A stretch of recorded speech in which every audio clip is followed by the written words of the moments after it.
Si usted cree que todo lo ha perdido y no sabe qué hacer, recuerde que siempre hay esperanza. Nuestra esperanza en Jesús. Hola, bienvenido sea usted en esta ocasión. Es un placer para nosotros el tenerlo en nuestro medio en esta oportunidad, deseando que el Dios de paz, creador del cielo y de la tierra, inunde su ser de prosperidad tanto como de salud. Mi nombre es Carlos Joven y es un placer el poder dirigirme a usted una vez más con la palabra de Dios. El tema a desarrollar en esta oportunidad es de suma importancia para usted y lleva por título Dios el creador y el alma inmortal.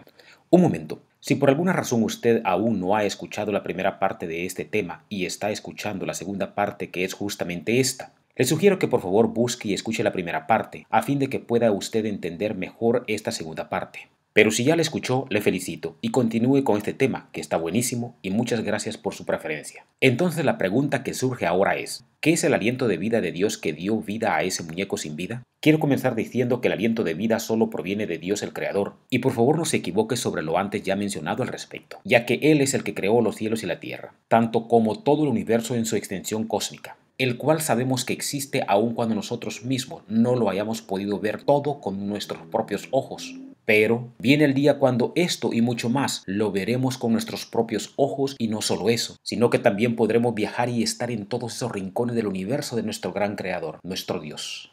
Pero por lo pronto, con sus excepciones, sí podemos ver algunos planetas, el Sol, la Luna y las estrellas de nuestro sistema solar, astros que pertenecen a nuestra Vía Láctea. Dios es el único que puede dar el aliento de vida a toda criatura. Por lo tanto, es el único que puede jactarse de tal privilegio como dador de la vida donde sea que esté la criatura y hasta donde abarque todo su universo. El aliento de vida que proviene de Dios es el principio vitalizador dentro del cuerpo. En este caso, en el cuerpo de Adán, el gran muñeco que Dios diseñó, formó y creó a su imagen y semejanza. Asimismo lo declara Dios en su libro de Génesis capítulo 1, versículo 26 al 28. Entonces dijo Dios: hagamos al hombre a nuestra imagen, conforme a nuestra semejanza, y señoree en los peces del mar, en las aves de los cielos, en las bestias, en toda la tierra y en todo animal que se arrastra sobre la tierra. Y creó Dios al hombre a su imagen, a imagen de Dios lo creó, varón y hembra lo creó. Y los bendijo Dios y les dijo: fructificad y multiplicaos, llenad la tierra y sojuzgadla, y señoread en los peces del mar, en las aves de los cielos y en todas las bestias que se mueven sobre la tierra. Y tal como ya lo hemos dicho antes, así lo declara el libro de Génesis capítulo 2 versículo 7. Entonces Jehová Dios formó al hombre del polvo de la tierra y sopló en su nariz aliento de vida, y fue el hombre un ser viviente.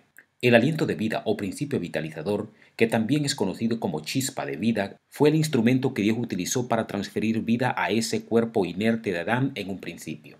Ese mismo principio de pensamiento aparece en el libro de Job capítulo 33 versículo 4, y leemos de la siguiente manera: el Espíritu de Dios me ha creado, y el aliento del Todopoderoso me da vida. Toda vida tiene un principio, y para que ese principio de vida inicie, debe de hacerlo con un chispazo. Es decir, un impulso, un soplo, un vapor, un aliento de poder o energía, en otras palabras, un aliento de vida. Y esa vida debe tener vigor y vitalidad. Es por eso que se requería ese principio vitalizador, el aliento de vida. Una vez que esto fue así y el cuerpo de Adán se encontró unido y entrelazado con el aliento de vida, este hombre llamado Adán inició su vida con una vitalidad estupenda e incomparable, con un vigor y fuerza de todo, porque quien lo hacía vivir y moverse con vitalidad incomparable era el aliento de vida que recorría cada partícula de su cuerpo, creado a la imagen de Dios mismo, y desde ese entonces un cuerpo viviente.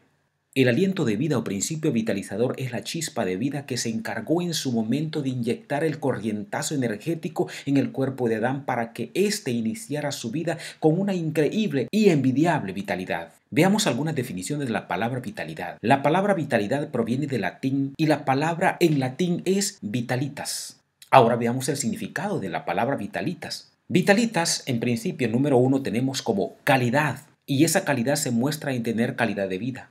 Número 2, de la palabra vitalitas, que proviene del latín, actividad, eficacia de las facultades vitales. Número 3, actitud energética, activa y decidida al pensar, expresarse en obrar, en dinamismo, en vigor. Vitalidad proviene de la palabra vitalitas, que viene del latín, vitalidad, energía aplicada para vivir o desarrollarse. Algunos ejemplos de ellos son los siguientes. El árbol no da signos de vitalidad. Número 2, ¿qué dicen sus signos vitales?, pregunta el doctor. Dinamismo. Dinamismo de una persona o cosa que manifiesta cierta energía. Para ilustrar el punto lo haremos con algunos ejemplos. Número 1. El joven demostraba gran vitalidad en sus movimientos. Número 2. Doctor, me preocupa mucho no tener hoy el mismo dinamismo y vitalidad de antes para realizar mis tareas y obligaciones en mi vida. Si nos damos cuenta que hablar de vitalidad es hablar de la vida misma, vitalidad que salió de la fuente de vida, es decir, que Dios es la fuente de vida porque Él es la vida, y no es que Él tenga vida para dárnosla, o porque la haya recibido de alguien más y así poder darla. De ninguna manera. Él es la vida en sí mismo y por eso es la fuente de vida. Así lo expresa la palabra de Dios en el libro de San Juan capítulo 14 versículo 6. Dice la palabra de Dios: Jesús les dijo: Yo soy el camino, la verdad y la vida. Nadie viene al Padre sino por mí. Por lo tanto, si nos damos cuenta en este versículo, Jesús dijo que Él es la vida. Entonces el soplo de vida que provino de Dios al hombre en su nariz simplemente fue esa pequeña chispa que necesitaba el motor de aquel enorme muñeco que ya había formado. Es decir, que el motor del hombre es el corazón, el caparazón es su cuerpo, y cuando esa chispa de vida penetró al hombre a través de su nariz, este motor prendió y empezó a moverse. En otras palabras, este corazón comenzó a palpitar y así inició su vida. De manera que cuando el hombre muere, vuelve al estado en que estaba antes de recibir el aliento de vida. Se convierte en un muñeco inerte o sin vida una vez más. Y para que esta alma viviente u hombre deje de vivir o muera, lo que tiene que pasar es que la chispa de la vida o aliento de vida salga del cuerpo. Aliento de vida que lo mantenía con vida o como un alma viviente. Y en contraparte, este aliento de vida o chispa de vida vuelve a Dios, la fuente de toda vida, es decir, la fuente de vida. Para poder ilustrar este asunto del aliento de vida o chispa de vida, vamos a tomar un claro ejemplo tecnológico de nuestros días. Vamos a usar un celular como ejemplo. Así que por un lado tenemos un celular descargado totalmente. Y por otro lado tenemos la energía o corriente eléctrica o enchufe eléctrico en la pared. ¿Podríamos hacer uso del celular inmediatamente si lo deseáramos hacer? Claro que no. Algo le falta al celular para que funcione, ¿verdad? Vamos a ver, ¿qué le falta al celular para que funcione? Le falta carga o poder. Le falta vida porque está totalmente descargado. Pero, ¿qué se necesita para poder hacer llegar esa carga o vida que precisa el celular para estar disponible para ser usado? Y por favor, no lo piense ni me diga que se necesita que se le introduzca otro celular inmortal o en edición 3D para que comience a funcionar correctamente. Todo lo contrario, este necesita un cargador o cable eléctrico que se coloque entre el celular y la energía para que de esta forma pueda llegarle carga o vida a su celular. ¿Cree usted que con esto estamos de acuerdo? Cuando usted le conecta el cargador o cable al celular que lo tiene en su mano y que está sin carga alguna, de pronto unos pocos segundos después, al recibir la chispa, el alimento eléctrico o fuerza de la corriente eléctrica, se prende la luz de la pantalla y usted puede ver que está cargando y luego puede usarlo porque ya está recibiendo su alimentación correspondiente. Por lo tanto, podemos decir que este celular está recibiendo su carga o vida que le permitirá funcionar correctamente para lo que ha sido creado y puesto en función. ¿Verdad que sí? Cuando ha usado mucho el celular y no lo ha conectado a la corriente eléctrica, la carga ha ido disminuyendo poco a poco hasta el punto de apagarse totalmente si es que no lo conectó de nuevo a la fuente de carga de vida, de manera que éste muere por haberse quedado sin carga o vida.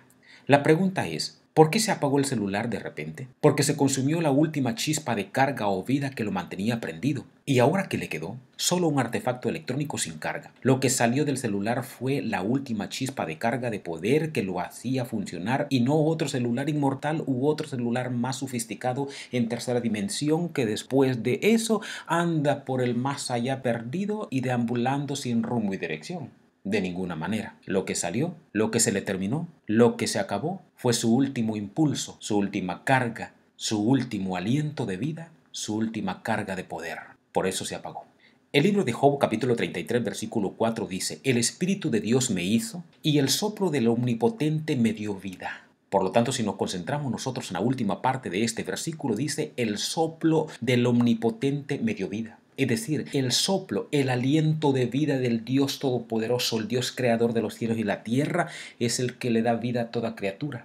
En el libro de Génesis capítulo 2, versículo 21 al 23 dice: Entonces el Señor Dios hizo que el hombre cayera en un profundo sueño. Mientras el hombre dormía, el Señor Dios le sacó una de sus costillas y cerró la abertura. Entonces el Señor hizo de la costilla una mujer y la presentó al hombre. Nótese que dice que Dios sacó una costilla del hombre cuando éste dormía, porque Dios le impuso un profundo sueño. Nunca de ninguna manera dice el texto que Dios sacó de ese hombre a una mujer llamada Eva. Dice que Dios formó de esa costilla que sacó del hombre a una mujer y se la presentó al hombre. Al fin, exclamó el hombre, esta es hueso de mis huesos y carne de mi carne. Ella será llamada mujer porque fue tomada del hombre. Note cómo dice, porque fue tomada del hombre. No dice porque fue sacada del hombre. Por lo tanto, con estos puntos nosotros tenemos que concordar y tenemos que terminar diciendo que el creador de toda materia es Dios, que el dador de la vida es Dios, que el aliento de vida proviene solamente de Dios. Para cerrar este tópico y pasar a otro, tenemos que remarcar el hecho de que no existe ningún alma inmortal tal como se cree hoy en día. Eso del alma inmortal es solo un invento humano y plan satánico para desviar las mentes de las personas, a fin de que éstas pierdan de vista el enfoque de la verdad bíblica respecto a la vida de toda criatura creada por Dios, y la verdad bíblica del estado de los muertos, la verdad, la realidad, lo que Dios dice y cuál es la condición en que se encuentra un cuerpo cuando éste ha muerto. Es decir, la muerte misma de cada uno de nosotros en su debido momento cuando Dios nos llame al descanso y Él decida poner fin a nuestros días en esta tierra. De manera que, tanto la vida como la muerte es Dios el creador de los cielos y de la tierra quien decide cuándo inicia y cuándo termina. Y toda persona que vive en su momento nunca existió de ninguna manera y forma antes de haber venido a nacer y vivir en este mundo. En otras palabras, es único, tanto como su existencia misma en este universo, y no existirá después de su muerte de ninguna forma o manera, ya que su vida sobre la tierra se le habrá puesto fin y por lo tanto no existirá de ninguna forma. Pero viene el día cuando volverá a la vida, pero no por sí mismo, sino por Dios, pero no será sino hasta el día de la resurrección de los muertos, en ocasión de la segunda venida de Jesús, lo cual, si esto llegara a sucederle de manera particular, será bienaventurado y vivirá por la eternidad, o en el peor de los casos resucitará en la tercera venida de Jesús a este mundo. De más está en decir que los que resuciten en la tercera resurrección están perdidos, serán destruidos, desaparecerán y jamás existirán en todo el universo para siempre. Nunca serán más y jamás volverán a tener parte con y entre las criaturas de Dios el Creador. Pero esto lo desarrollaremos más adelante. Por lo tanto, el único que ha sido, es y será inmortal por la eternidad es Dios el Creador del universo. Fuera de Él, todas sus criaturas han sido y son mortales. Ahora vamos a hablar del estado de los muertos, es decir, la muerte misma. ¿Qué es la muerte? ¿Y por qué se da o se produce la muerte? Para iniciar este tópico, quiero comenzar hablando de la muerte con el primer aviso que Dios mismo le hiciera saber al hombre respecto a la muerte. No obstante, recordemos que la muerte no existía sino hasta que el hombre pecó desobedeciendo a Dios su petición y comiendo del fruto del árbol prohibido. En el libro de Génesis capítulo 2 versículos 16 y 17 la palabra de Dios dice: Y mandó Jehová Dios al hombre diciendo: De todo árbol del huerto podrás comer, mas del árbol de la ciencia del bien y del mal no comerás, porque el día que de él comieres ciertamente morirás. El mandato de Dios referente a no comer no fue de todo fruto de los árboles del huerto del Edén, sino más bien de uno solo, uno en particular, y ese era el fruto del árbol del conocimiento del bien y el mal, es decir, el árbol de la ciencia del bien y el mal. Era muy precisa la limitación de esta libertad. El hombre no debía de comer del fruto del árbol llamado el árbol de la ciencia del bien y el mal. Puesto que no ha sido revelado, es inútil especular con la clase de fruto que daba este árbol. La misma presencia de este árbol en medio del huerto indicaba que el hombre era un ser moral libre, es decir, que el hombre no estaba sujeto a obedecer de forma forzada o deliberada. No se forzaba de ninguna manera el servicio del hombre. Podía obedecer o asimismo desobedecer. Él era quien debía y decidía sus acciones, tanto como sus decisiones. El fruto en sí mismo era inofensivo, pero la orden explícita de Dios de abstenerse de comerlo colocaba aparte a ese árbol como el objeto de la gran prueba de lealtad y obediencia del hombre. Como ser moral, el hombre tenía la ley de Dios escrita en su conciencia, pero se estableció una prohibición para aclarar los principios de esa ley al aplicarla a una prueba justa de lealtad del hombre a su Creador. Dios era el verdadero dueño de todas las cosas, aun de las que estaban confiadas a Adán, y esto daba a Dios el derecho de reservarse cualquier parte de la creación para sí mismo. De ninguna manera hubiera sido irrazonable que él se reservara una gran porción de esta tierra y que hubiera permitido que Adán solo usara una pequeña parte de ella. Pero no fue así. El hombre podía usar libremente de todo lo que estaba en el huerto, excepto un árbol. Evidentemente, el abstenerse de comer del fruto del árbol de la ciencia del bien y el mal no tenía otro propósito sino el de mostrar claramente su lealtad a Dios su Creador. El día que de él comieres, es lo que dijo Dios. La prohibición estaba acompañada de un severo castigo por la transgresión, a saber, la muerte. Algunos han pensado que las palabras que expresan el castigo por la desobediencia requerían su ejecución el mismo día en que se violara la orden. Ven una discrepancia o contrariedad seria entre el anuncio o prohibición de no comer del fruto prohibido y la ejecución del castigo, es decir, morir inmediatamente por la desobediencia de haber comido del fruto prohibido. Sin embargo, el anuncio o prohibición divina, el día que comieres, ciertamente morirás, de ninguna manera estaba Dios diciendo que el hombre moriría inmediatamente, al instante después de haber comido. De ninguna manera, ya que si esto hubiera sido así, el pecado no se hubiera propagado y extendido. Recuerden que quien comió primero del fruto prohibido fue Eva, y ésta lo disfrutó y saboreó. Tuvo tiempo para darse cuenta de cuán agradable y sabroso era ese fruto, al grado que se dio cuenta por sí misma que el haber comido del fruto no había producido ningún cambio en ella como Dios lo había predicho anteriormente.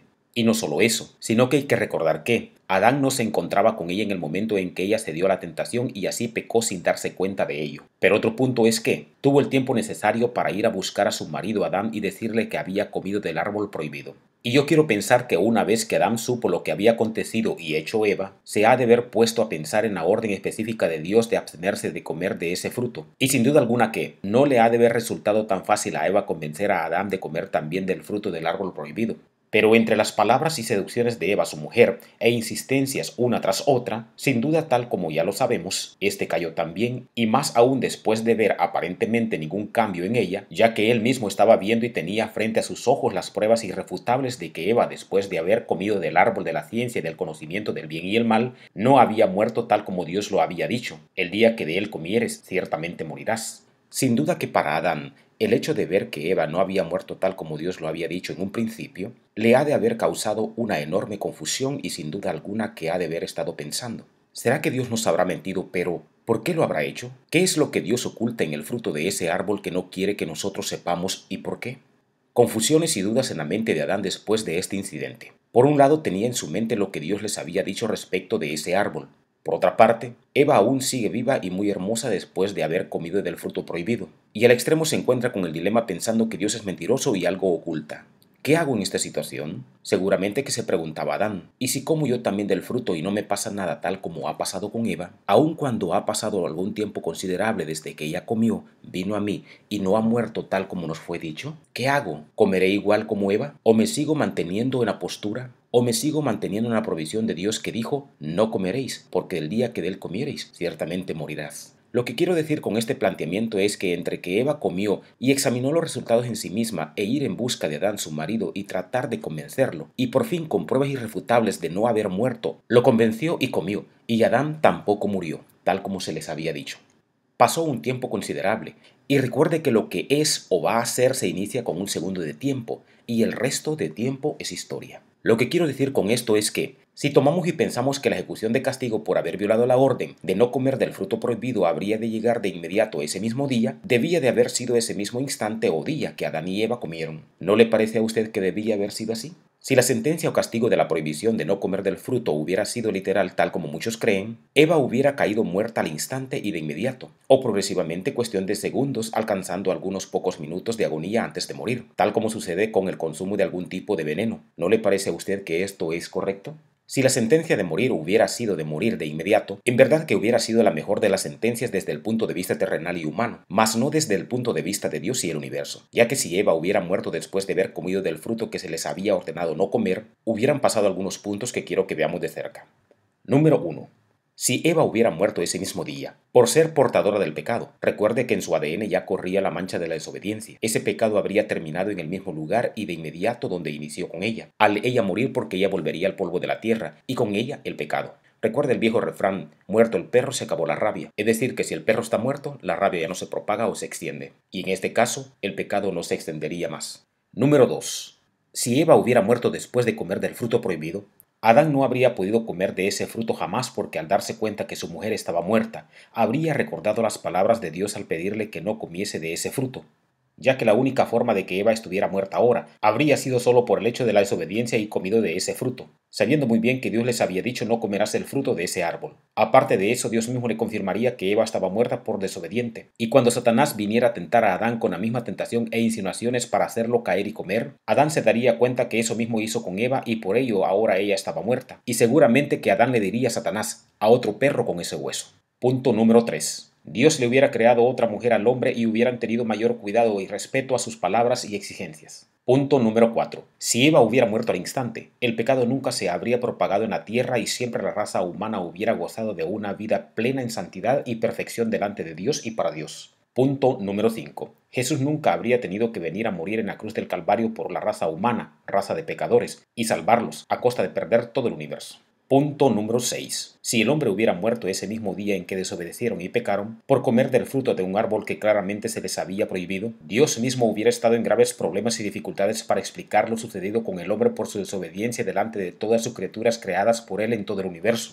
Y este punto es sumamente importante, ya que Satanás lo había acusado a Dios en los cielos de ser un Dios déspota, exigente, arbitrario, tirano, siendo un Dios sin amor y compasión, enfurecido por el error y ajeno al dolor de los demás. Graves acusaciones que hizo delante de todos los ángeles de los cielos que servían a Dios, y delante de todos los seres creados por Dios en cada rincón de su universo. Es por eso que se desató una terrible batalla en el cielo mismo, donde Lucifer o Satanás ya había logrado conquistar a miles de ángeles con sus engaños, artimañas y mentiras. Que estos creyeron, y ahora son los demonios que nos hacen la vida imposible a nosotros en este mundo. Veamos lo que dice la palabra de Dios al respecto en el libro de Apocalipsis capítulo 12 versículos 7 al 9. Después hubo una gran batalla en el cielo. Miguel y sus ángeles luchaban contra el dragón, y luchaban el dragón y sus ángeles, pero no prevalecieron, ni se halló ya lugar para ellos en el cielo. Y fue lanzado fuera el gran dragón, la serpiente antigua, que se llama Diablo o Satanás, el cual engaña al mundo entero. Fue arrojado a la tierra, y sus ángeles fueron arrojados con él.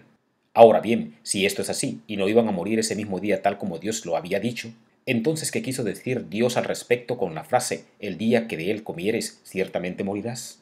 ¿Por qué no murieron Adán y Eva ese mismo día después de haber desobedecido y comido del fruto que se les había mandado no comer? Antes de responder esta pregunta me gustaría que analizáramos la condición de vida que el hombre gozaba antes de la desobediencia y del pecado. ¿Era el hombre, es decir, Adán y Eva, simplemente seres humanos? ¿O es que el hombre poseía o tenía un estado moral de inmortalidad condicional? Bueno, en verdad quiero decir que el hombre no era un simple ser humano creado por Dios. La palabra de Dios dice lo siguiente, en el libro de Salmos capítulo 8 versículo 3 al 6, dice: Cuando veo tus cielos, obra de tus manos, la luna y las estrellas que tú formaste, digo, ¿qué es el hombre para que tengas de él memoria? ¿Y el hijo del hombre para que lo visites? Le has hecho un poco menor que los ángeles, lo coronaste de gloria y de honra, le hiciste señorear sobre las obras de tus manos, todo lo pusiste debajo de sus pies. De manera que podemos ver que el hombre era un ser especial para Dios. Aparte de esto, el hombre gozaba antes del pecado un estado de inmortalidad condicional. A diferencia de Dios, el creador de los cielos y de la tierra, que ha sido, es y será inmortal incondicional por los siglos de los siglos, ya que su naturaleza es inmortal. En el libro de Salmo capítulo 90 versículos 2 y 4 dice lo siguiente: Antes que los montes fueran engendrados, y naciera la tierra y el mundo, desde la eternidad hasta la eternidad, tú eres Dios. Pero por lo tanto no puedo decir lo mismo de nosotros, porque nosotros hemos sido creados, tenemos un principio y un final marcado en nuestra vida. Ahora veamos lo que he dicho referente al estado de inmortalidad condicional que gozaba el hombre antes del pecado. La muerte es simplemente la ausencia de la vida, pero la vida podría haber sido espléndida si es que la muerte no hubiera llegado para quedarse algunos milenios. Así que para que la muerte se estableciera en nuestro medio tuvo que entrar el pecado por la desobediencia, y posteriormente la muerte cumpliría su función en cada ser creado en su debido momento. Ahora bien, si el hombre antes del pecado solo conocía la vida y gozaba de ella, la pregunta que surge es, ¿qué le debía preocupar al hombre la muerte en su estado inmortal condicional? Y la respuesta simplemente es, absolutamente nada. ¿Y por qué no debía de preocuparle la muerte al hombre?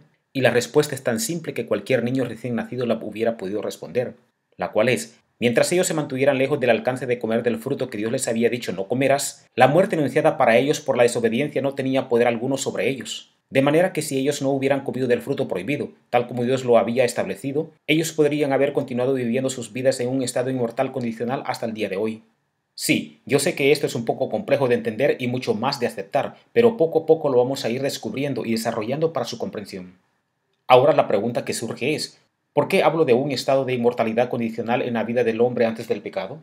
Y para ello vamos a ir al libro de Génesis capítulo 2 versículo 8 y 9. Su palabra dice lo siguiente: Y Jehová Dios plantó un huerto en Edén, al oriente, y puso allí al hombre que había formado. Y Jehová Dios hizo nacer de la tierra todo árbol delicioso a la vista, y bueno para comer, también el árbol de la vida en medio del huerto, y el árbol de la ciencia y del bien y el mal. Note muy bien lo que dice la palabra de Dios, que fue Él el que creó todo árbol delicioso a la vista y bueno para comer. También puso en medio del huerto el árbol de la vida, y al mismo tiempo también puso en medio del huerto del Edén el árbol de la ciencia y del bien y el mal. Todos los frutos de los árboles mencionados allí dice Dios que eran buenos y deliciosos para comer, incluyendo el árbol de la vida, tanto como el árbol de la ciencia y del bien y el mal. Por favor, no olvide eso. Con esto en mente podemos comprobar lo que ya antes hemos mencionado, que el fruto del árbol de la ciencia del bien y el mal en realidad era inofensivo en su extracto, y que lejos de representar una amenaza para el hombre, este fruto, por palabras de Dios mismo, era delicioso y bueno para comer. Así que en el fruto no estaba el problema, ni era el problema. El problema estuvo en la desobediencia, y el problema fue y es el pecado.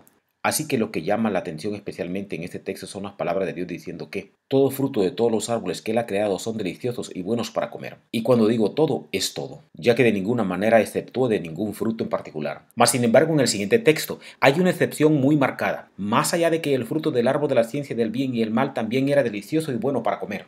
En el libro de Génesis capítulo 2 versículos 16 y 17 la palabra de Dios dice: Y mandó Jehová Dios al hombre diciendo: De todo árbol del huerto podrás comer, pero del árbol de la ciencia del bien y del mal no comerás, porque el día que de él comieres, ciertamente morirás. Si notamos lo que Dios dice en el texto, nos daremos cuenta que, en principio dice que de todo árbol que hay en el huerto de Edén pueden comer, pero luego e inmediatamente hay un pero en la conversación que hace la pausa frenando el impulso de saciarse de todo fruto que hay en medio del jardín del Edén. Y esto cambia la tonalidad y el curso de la conversación, porque este pero indica claramente que aunque esté dentro del huerto del Edén, está restringido y prohibido su acceso tanto como el consumo del mismo por órdenes específicas del Creador, por razones que él tiene y se reserva a sí mismo, y él sabe que serían contrarias negativamente para el hombre si éste comiera de su fruto. Dios no estaba obligado a dar explicaciones de la razón por la cual les había dado la orden de no comer. No necesitaba explicarle los motivos de la prohibición. El hombre no necesitaba saberlas, y menos preguntar o exigir el porqué de las razones de Dios. Pero el hombre sí estaba obligado por sí mismo y por palabra de Dios de recordar y mantener en mente el para qué. Y la pregunta que surge de esto es: ¿por qué era ese para qué? Obviamente para que no muráis el día que de él comiereis, según palabra de Dios. El hombre debía de haber obedecido a Dios de cualquier manera, y que su obediencia a Dios fuera delante de él en todo tiempo, sin importar lo que alguien más dijera o que los tiempos pasaran o cambiaran. Su obediencia y respeto a Dios por sobre todas las cosas. Hay que notar que en ningún momento Dios le dice al hombre que no puede comer del fruto de este árbol prohibido porque sea malo o venenoso. No, de ninguna manera, para nada, ya que el árbol continúa siendo delicioso y bueno para comer tal como lo había dicho previamente. ¿Recuerda usted esto? Así lo declara el libro de Génesis capítulo 2 versículo 9. Y Jehová Dios hizo nacer de la tierra todo árbol delicioso a la vista, y bueno para comer, también el árbol de la vida en medio del huerto, y el árbol de la ciencia del bien y el mal. Si nos damos cuenta, en este texto dice que todo árbol allí era bueno para comer. Esto incluía el árbol de la vida tanto como el árbol de la ciencia del bien y el mal. El punto que nos arroja este texto es que el hombre podía comer de todo fruto de los árboles que Dios había creado, tanto como también tenía y debía de comer del fruto del árbol de la vida. El consumo del fruto del árbol de la vida no estaba limitado ni prohibido para el hombre. Todo lo contrario, éste debía de comer de su fruto para conservar su estado de inmortalidad condicional. Pero no se puede decir lo mismo del fruto del árbol de la ciencia del bien y el mal, ya que éste sí les había sido prohibido. El consumo del fruto del árbol de la vida era el que le proporcionaba el buen estado de inmortalidad que Adán y Eva gozaban, aunque este era un estado condicional, pero después de todo era una vida inmortal, al grado que Adán y Eva antes de su caída en pecado podían estar seguros de su inmortalidad que gozaban, y que como ya hemos dicho, les era otorgada por el consumo del fruto del árbol de la vida. Esto quiere decir que, mientras que el hombre continuara comiendo del fruto de los árboles que Dios le mandó comer, no tendría ningún problema. Pero si el hombre deseaba continuar viviendo para siempre en un estado inmortal antes de la entrada del pecado, éste debía y tenía que incluir el consumo del fruto del árbol de la vida tal como Dios se lo había ordenado. Pero nunca comer del fruto del árbol de la ciencia del bien y el mal por una prohibición hecha por Dios a este árbol. Si esto se hubiera llevado a cabo tal como Dios lo había mandado, el hombre hubiera gozado del privilegio de vivir condicionalmente inmortal. De pronto sea un poco o muy duro de comprender y aceptar este punto que acabo de expresar. Mas veamos lo que tiene que decir la Biblia respecto a este asunto de la inmortalidad condicional del hombre antes del pecado. Pero antes de ello debemos dejar claro que hablar de pecado es hablar de muerte, y que las dos van entrelazadas, son inseparables. No puede haber muerte sin pecado, y no puede haber pecado que no sea sancionado o recompensado con la muerte. En el libro de Romanos capítulo 6 versículo 23 dice la palabra de Dios: porque la paga del pecado es muerte, mas la dádiva de Dios es vida eterna en Cristo Jesús, Señor nuestro. De manera que con este punto en mente vamos a analizar lo que antes he dicho, y vamos a ver qué tiene la Biblia que decir respecto a este tema. En el libro de Génesis capítulo 3 versículo 22 al 24 dice la palabra de Dios: y dijo Jehová Dios: he aquí el hombre es como uno de nosotros, sabiendo el bien y el mal. Ahora pues, que no alargue su mano, y tome también del árbol de la vida, y coma y viva para siempre. Y lo sacó Jehová del huerto del Edén, para que labrase la tierra de que fue tomado. Echó pues fuera al hombre, y puso al oriente del huerto del Edén querubines, y una espada encendida que se revolvía por todos lados, para guardar el camino del árbol de la vida. De manera que el texto es bien claro. Y Dios, previniendo que sucediera otra peor catástrofe en el universo y especialmente en la raza humana creada por Dios en nuestro planeta Tierra, puso especial cuidado y tomó acciones de inmediato, ejecutando medidas drásticas ese mismo día cuando dijo: ahora pues, ya que el hombre es como uno de nosotros, sabiendo el bien y el mal por haber desobedecido, que ahora el hombre no alargue su mano y tome también del árbol de la vida, y coma y viva para siempre. De manera que, después que el hombre pecó, Dios le restringió y prohibió el acceso y consumo del fruto del árbol de la vida. Pero la pregunta que surge es, ¿por qué es que Dios no quería que el hombre tomara y comiera del fruto del árbol de la vida una vez que éste había pecado? Y la respuesta es, de acuerdo a sus palabras, para que no vivieran para siempre, es decir, vivir en un estado de inmortalidad incondicional. Bueno, creo suponer que en este momento se estará usted preguntando, ¿acaso no era Dios el que deseaba y quería que la raza humana comiera del fruto del árbol de la vida y viviera para siempre en un estado de forma inmortal? Y una segunda pregunta que surge al respecto es, ¿y por qué ahora no quiere que coma del fruto del árbol de la vida y viva para siempre? Esto quiere decir mucho y arroja varios puntos que debemos de analizar a fin de comprender lo antes mencionado. Punto número 1. Al comer del fruto del árbol de la vida, comprobamos lo que venimos diciendo de que el hombre debía y tenía que comer del fruto del árbol de la vida para continuar gozando del privilegio de la inmortalidad, aunque ésta fuera condicional, ya que el fruto de ese árbol, como su nombre lo dice, proporcionaba la vida inmortal, al menos para la raza humana creada por Dios. Punto número 2. ¿Recuerda que vimos bíblicamente que el pecado está relacionado íntimamente con la muerte? Bueno, para que esto sea así, quiero decir que hasta la muerte en relación con una vida de pecado, sufrimiento y dolor es un acto de amor y compasión de Dios el Creador hacia sus criaturas. Cuando Dios permite que sus criaturas mueran por causa del pecado, porque el pecado es lo único que trae y como ya sabemos, al fin llega la muerte. Punto número 3. ¿Cómo Dios, siendo un Dios de amor y compasión, habría de permitir que sus criaturas tomaran y comieran del fruto del árbol de la vida y vivieran para siempre en un estado de vida interminable de pecado? Es decir, el hombre viviendo en un estado pecaminoso inmortal por la eternidad. En otras palabras, incondicionalmente inmortal. ¿Recuerden que antes del pecado vivía en un estado de inmortalidad condicional? Lo que quiero decir con esto es, seguramente que Dios le dijo al hombre antes de la entrada del pecado, sí podrá vivir de manera inmortal, siempre y cuando acepte las condiciones de no comer del fruto del árbol de la ciencia del bien y el mal. El cambio del curso de una vida gloriosa inmortal condicional a una vida inmortal incondicional deplorable estaba en obediencia y lealtad que el hombre le debía a su creador, y no en el fruto del árbol de la ciencia del bien y el mal. Punto número 4. Pero si después que el hombre pecó, Dios le hubiera permitido extender su mano y tomar del fruto del árbol de la vida, y asimismo comer de su fruto, obviamente que hubieran continuado viviendo para siempre, es decir que hubieran seguido siendo inmortales tal como ya lo eran, solo que con una grande y suprema variante, de inmortales condicionales a inmortales incondicionales, como ya lo hemos dicho antes. Punto número 5. Vivir una vida de pecado en un estado inmortal incondicional habría significado para Dios y el hombre otra gran tragedia en todo el universo semejante o peor que la desobediencia por la cual entró el pecado. Y no es que la desobediencia a Dios haya sido poca cosa, de ninguna manera, todo lo contrario, ya que por allí inició la caída y destrucción del hombre. Por lo tanto, y con esto en mente, la pregunta que surge es, ¿por qué hubiera sido semejante o la peor tragedia para Dios y la raza humana en todo el universo? Y la respuesta es sencilla por varios puntos. Porque el hombre habría tenido que vivir indefinidamente para siempre una vida eterna de pecado, dolor y sufrimiento sin oportunidad de decir, ya estoy cansado de tanto dolor y enfermedad y solo lo que espero es la muerte para dejar de sufrir e ir a descansar. Nunca hubiera podido decir eso, jamás. ¿Recuerdan aquel viejo proverbio que ya hemos mencionado, muerto el perro se acabó la rabia? Por supuesto que sí, con la muerte del individuo se acaban todos los dolores y enfermedades por causa del pecado. ¿Recuerdan en qué condición de vida se encontraba el hombre cuando Dios dijo, y dijo Jehová Dios, he aquí el hombre es como uno de nosotros, sabiendo el bien y el mal? Ahora pues, que no alargue su mano y tome también del árbol de la vida, y coma y viva para siempre. Claro que sí. El hombre vivía en una condición de vida pecaminosa ya que había pecado y había quebrantado la condición de no comer, y había comido del fruto prohibido. Esto lo descalificaba automáticamente para seguir viviendo de forma inmortal condicional. Es decir, para siempre en este mundo. ¿Recuerdan que Dios les había dicho, el día que de él comiereis, ciertamente moriréis? Por supuesto que sí. Pues era obvio que a partir de ese mismo día comenzaron a morir física, moral y espiritualmente. El peso y el dolor del pecado lo comenzarían a sentir poco a poco, hasta llegar el día que cargados más de dolor y sufrimiento por el pecado que los mismos años vividos recibirían la muerte como última opción. Aparte de esto, y si por si no hubiera sido suficiente, Dios les cortó de inmediato el acceso y consumo del fruto del árbol de la vida, y eso también contribuyó a su decadencia y destrucción física, mental y espiritual. Porque si Dios no les quita ese privilegio, hubieran podido comer del fruto del árbol de la vida, y así vivir para siempre como inmortales incondicionales, pero siendo unos infelices pecadores y dando lástima en el universo. Y el aspecto que más me estremece referente a este punto es que si Dios hubiera permitido el acceso al fruto del árbol de la vida, y el hombre hubiera comido, y tal como ya lo hemos dicho, el hombre hubiera seguido siendo inmortal pero incondicional. Esto quiere decir que, si esto hubiera pasado, Dios jamás hubiera podido poner en acción el plan de redención y salvación a favor del hombre, a fin de redimirlo y traerlo nuevamente a casa. En otras palabras, Cristo jamás hubiera venido a este mundo a nacer, crecer y morir en la cruz del Calvario para hacer posible la redención y salvación del hombre. El hombre hubiera quedado eternamente perdido siendo inmortal en una vida de pecado, dolor, enfermedad y sufrimiento. ¿No le parece a usted que esto hubiera sido terrible? ¿Recuerda usted que anteriormente mencioné que en condiciones así, hasta la muerte permitida por Dios es un acto de amor y compasión de parte de nuestro Creador?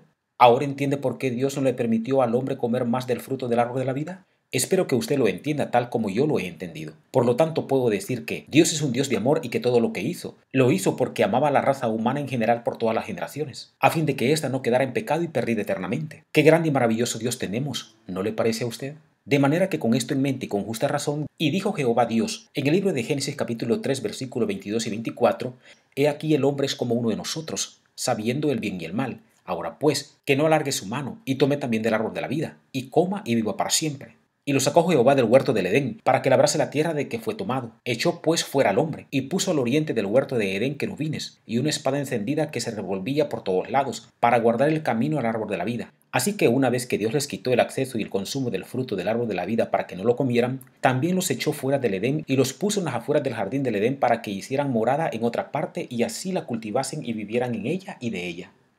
Ahora ya sabemos que por el pecado Adán y Eva habían pasado de un estado de vida inmortal condicional a un estado de vida mortal condicional pecaminoso, ya que Dios les había prevenido con la restricción, acceso y consumo del fruto del árbol de la vida pasar a un estado de vida de pecado inmortal incondicional, por haber perdido por la desobediencia su estado de vida inmortal condicional. No sé si hasta aquí usted está claro y de acuerdo con el contenido de este tema, mas sin embargo, por si es necesario y para reforzar el punto desde la perspectiva de Dios, analizaremos dos poderosas citas que se encuentran en el libro El conflicto inminente. La primera cita la encontramos en el libro El conflicto inminente, página 31, párrafo 2, y dice lo siguiente. En medio del Edén crecía el árbol de la vida, cuyo fruto tenía el poder de perpetuar la vida. Si Adán hubiese permanecido obediente a Dios, habría seguido gozando del libre acceso de aquel árbol y habría vivido eternamente. Pero en cuanto hubo pecado, quedó privado de comer del árbol de la vida y sujeto a la muerte. La sentencia divina, polvo eres y al polvo serás tornado, entraña la extinción completa de la vida. La segunda cita se encuentra en el mismo libro, El conflicto inminente, página 32, párrafo 1, y dice lo siguiente. La inmortalidad prometida al hombre a condición de que obedeciera se había perdido por la transgresión. Adán no podía transmitir a su posteridad lo que ya no poseía, y no habría quedado esperanza para la raza caída si Dios, por el sacrificio de su Hijo, no hubiese puesto la inmortalidad a su alcance. Y solo por Cristo puede obtenerse la inmortalidad. Jesús dijo, el que cree en el Hijo tiene la vida eterna, mas el que es incrédulo al Hijo no verá la vida. De acuerdo al libro de San Juan, capítulo 3, versículo 36. Todos los que perseverando en bien hacer buscan gloria, honra e inmortalidad recibirán la vida eterna, de acuerdo al libro de Romanos capítulo 2, versículo 7. ¿Cuál fue la herencia que nos dejaron nuestros primeros padres, Adán y Eva? En el libro de Romanos capítulo 5, versículo 12, la palabra de Dios dice lo siguiente. Por tanto, como el pecado entró en el mundo por un hombre, y por el pecado la muerte, así la muerte pasó a todos los hombres, por cuanto todos pecaron. Ahora ya sabemos que Adán y Eva gozaban de inmortalidad, pero con su desobediencia la perdieron, y ellos tanto como sus hijos ya no poseían lo que antes tuvieron, pero lo que sí heredaron a sus hijos fue la mancha del pecado y la muerte. Pero bendito sea nuestro Dios por los siglos de los siglos, que no permitió que el hombre quedara por siempre sin poder volver al estado original que tuvo en el Edén antes del pecado, ya que con su muerte en la cruz del Calvario abrió una brecha enorme para atraer al hombre de nuevo a la perfección y santidad con Dios. En el libro de 1 de Timoteo capítulo 1 versículo 9 y 10 dice lo siguiente. Quien nos salvó y llamó con llamamiento santo, no conforme a nuestras obras, sino según el propósito suyo y la gracia que nos fue dada en Cristo Jesús antes de los tiempos de los siglos, pero que ahora ha sido manifestada por la aparición de nuestro Salvador Jesucristo, el cual quitó la muerte y sacó a la luz la vida y la inmortalidad por el Evangelio. La palabra de Dios dice que Cristo, con su sacrificio y muerte en la cruz del Calvario, en primer lugar, quitó la muerte. En otras palabras, le quitó el poder y la reservó para ser destruida de una vez y para siempre. En segundo lugar, dice que con su muerte sacó a la luz la vida. Es decir que, si sacó a la luz la vida es porque la muerte había tomado su lugar y la había dejado en oscuridad. Y en tercer lugar, también sacó la inmortalidad. Esto quiere decir que la inmortalidad ya había existido, pero que el hombre la perdió por su desobediencia, pecando contra Dios. Bendito sea nuestro Señor Jesucristo por abrir las puertas de la inmortalidad a la raza humana. Insisto en el punto que, hoy por hoy, nadie que haya existido o aún viva entre nosotros es inmortal, con la excepción de Enoc, que no vio la muerte, Moisés, que fue resucitado, y Elías, que Dios lo traspuso en un carro de fuego de la tierra al cielo. También quiero dejar bien en claro que no hubo ni hay nadie que tenga o sea un alma inmortal. No, Señor, de ninguna manera es posible. La inmortalidad solo la da Cristo. En el libro de 1 de Corintios capítulo 15 versículos 51 al 54 dice lo siguiente. He aquí os digo un misterio. No todos dormiremos, pero todos seremos transformados. En un momento, en un abrir y cerrar de ojos, a la final trompeta, y los muertos serán resucitados incorruptibles, y nosotros seremos transformados. Porque es necesario que esto corruptible se vista de incorrupción, y esto mortal se vista de inmortalidad. Y cuando esto corruptible se haya vestido de incorrupción, y esto mortal se haya vestido de inmortalidad, entonces se cumplirá la palabra que está escrita: sorbida es la muerte en victoria. Y con esto en mente, punto número 1. ¿Se ha preguntado usted cuál es el estado de los muertos en la actualidad? Punto número 2. ¿A dónde fueron y dónde están los muertos hoy en día? Punto número 3. O si usted muere hoy o en algún momento del futuro, ¿sabe usted a dónde irá y cómo estará? Pero un momento, quiero decirle con el respeto que usted se merece de mi parte que estas preguntas las vamos a responder en nuestro próximo capítulo de este mismo tema. Le animo a que busque la tercera parte de este maravilloso tema que saldrá muy pronto. Le esperamos en la próxima. Dios le bendice y muchas gracias por su fina atención. Muchas gracias por habernos asistido. No se pierdan nuestro próximo capítulo por este mismo medio y este mismo canal.